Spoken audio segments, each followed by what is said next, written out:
Cómo vivir la palabra con el Padre Pablo Antonio Méndez. Tengo siempre tu lealtad ante mis ojos y camino siempre en tu verdad. Feliz y bendecido miércoles 9 de septiembre, queridos hermanos. Y hoy la iglesia celebra a San Pedro Claver, presbítero. Nos acogemos a su intercesión. Y el evangelio para este día está tomado del capítulo 6, versículos del 20 al 26 de San Lucas. Él, dirigiendo la mirada a sus discípulos, dijo: Bienaventurados los pobres, porque vuestro es el reino de Dios. Bienaventurados los que tenéis hambre, porque ahora seréis saciados.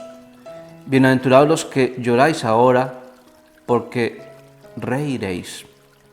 Bienaventurados seréis cuando los hombres os odien, cuando os expulsen, os injurien y os proscriban vuestro nombre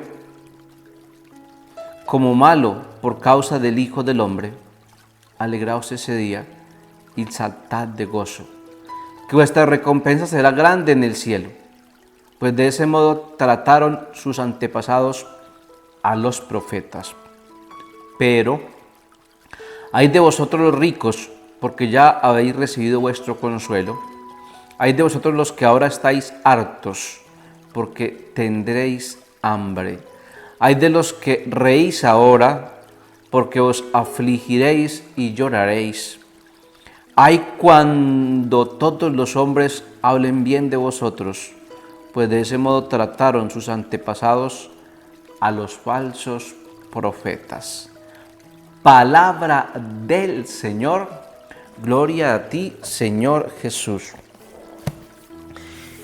El Evangelio para este día nos presenta este hermoso pasaje de las bienaventuranzas, pero en San Lucas, también allá en el capítulo 5, versículo 1 al 12 de San Mateo, se nos habla de las bienaventuranzas. Acá son 4 bienaventuranzas.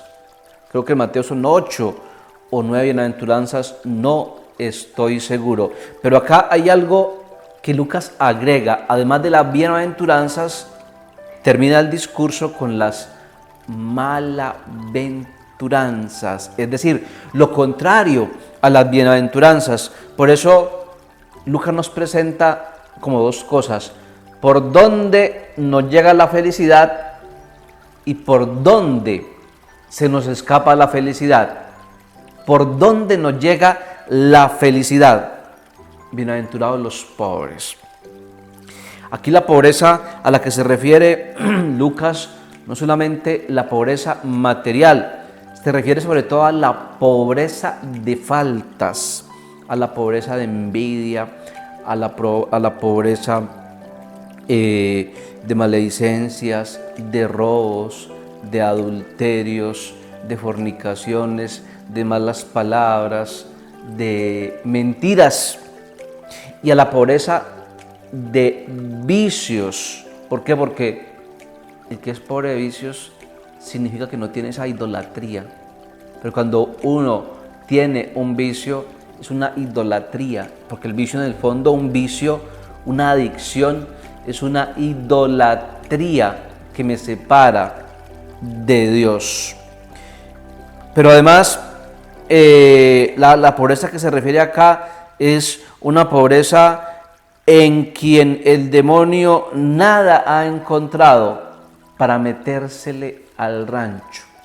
El demonio no puede encontrar nada de qué aferrarse en una persona pobre espiritualmente, porque es rica para Dios, pero pobre para el mal, porque no tiene nada que ofrecerle al mal para metérsele a su vida espiritual.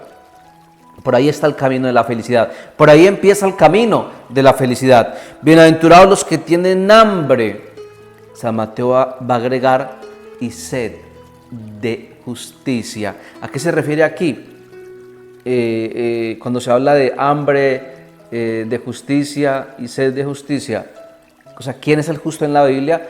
El justo en la Biblia es el que camina en la voluntad de Dios. O sea que bienaventurado el que tiene hambre, es decir, bienaventurado el que desea, el que anhela caminar en la voluntad de Dios, el que alimenta el deseo todos los días de agradarle a Dios. Ese es bienaventurado, esa es bienaventurada. Para nosotros poder disfrutar del agua, necesitamos sed.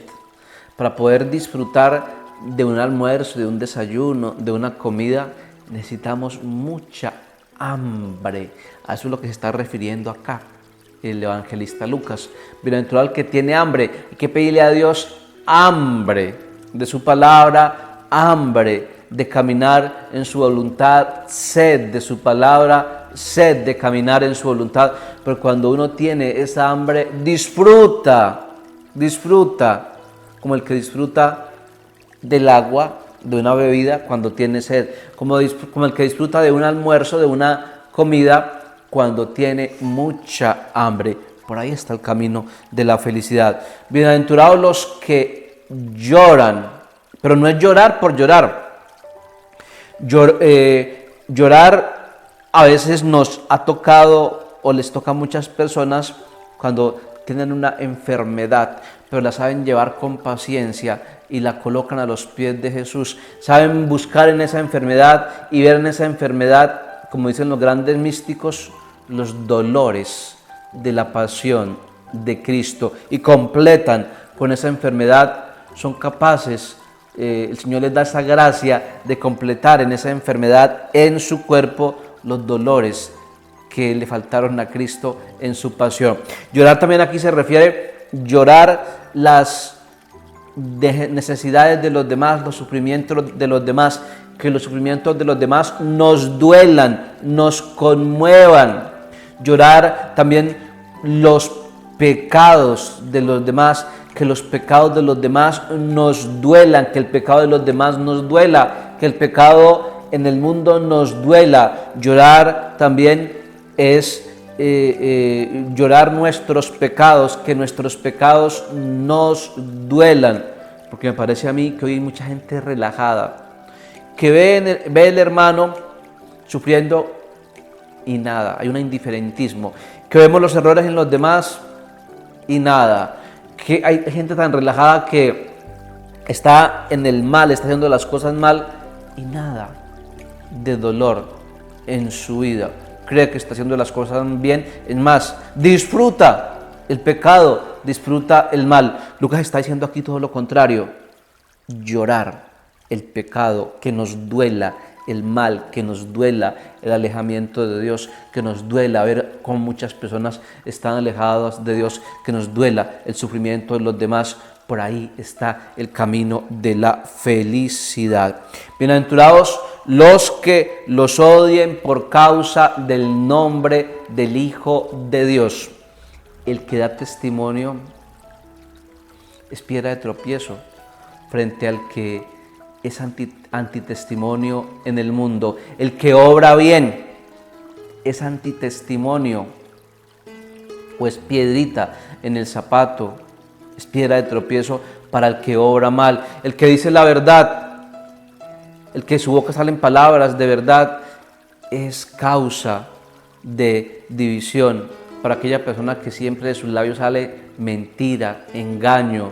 El que es correcto, honesto y transparente en la vida siempre será escándalo para la persona que es ladrona, corrupta, engañadora. El que de su boca siempre salen palabras de bendición, prudentes, amables, será piedra de tropiezo para aquella persona que es vulgar, siempre con palabras de doble sentido. Y a eso se refiere con bienaventurado el que es perseguido por causa de Jesús, es decir, bienaventurada la persona que camina en la verdad, que busca siempre el bien, porque va a ser perseguido por aquellos que buscan siempre hacer el daño, destruir, engañar, robar, traicionar, mentir.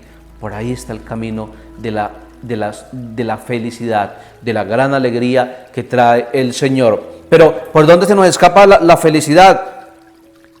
La riqueza material, lejos de Dios, que se convierte en idolatría. ¿Por dónde se nos escapa la felicidad?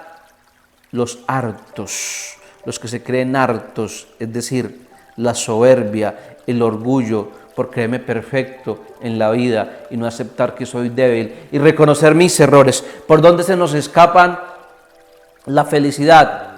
Los que ríen y disfrutan de el placer del mundo, los que colocan su alegría, o cuando se coloca su alegría en las cosas efímeras y pasajeras, los falsos placeres del mundo. ¿Por dónde se nos escapa la felicidad? Cuando buscamos solamente agradarle a los hombres, buscar los aplausos humanos, que los humanos nos palmoteen la espalda, quizás lejos de la voluntad de Dios. Feliz y bendecido miércoles para todos, y la bendición de Dios Todopoderoso, Padre, Hijo y Espíritu Santo, descienda sobre todos vosotros.